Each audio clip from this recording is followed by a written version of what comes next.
इसमें वो बड़ा दुर्भागी माना जाएगा जो किसी के भी दोष देखता है।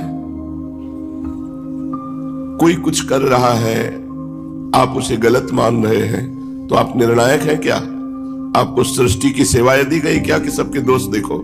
समय नहीं मिलना चाहिए। बहुत कृपा है,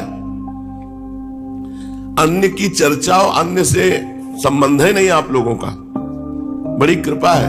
अब अगर आपस में बैठकर गंदगी करो अंतःकरण की तो बात अलग है। नहीं, आप लोगों की दिनचर्या भगवान ने ऐसी बना दी है कि 1 मिनट का टाइम ही नहीं किसी के विषय में सोचने का। इतना थक जाओ कि सो जाओ, जगो तो फिर सेवा। इतनी सेवा है कि अपने पास समय नहीं। ऐसा ही जीवन होना चाहिए। पूज्य पंडित दया प्रसाद जी की वाणी में पीछे कि आपकी दिनचर्या इतनी बिजी होनी चाहिए कि 1 मिनट भी खाली नहीं होना चाहिए।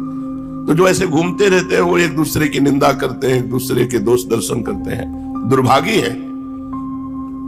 और कहते हैं ऐसे मूर्ख लोग जो दूसरे की निंदा करते हैं, हमारे प्राण संकट में तो भी मैं ऐसे के दर्शन नहीं करना चाहूंगा। इनके दर्शन कर लियो प्राण बच जाएंगे तो प्राण निकल जाए, पर ऐसे नीच पुरुषों का दर्शन ना हो जो दूसरों की निंदा करते हैं। ये नियम बना लो, पर चर्चा नहीं करनी, वाणी का नियम बना लो, बहुत बढ़िया जीवन हो जाएगा। हमारे सदगुरुदेव भगवान का नियम है, पर चर्चा नहीं करते।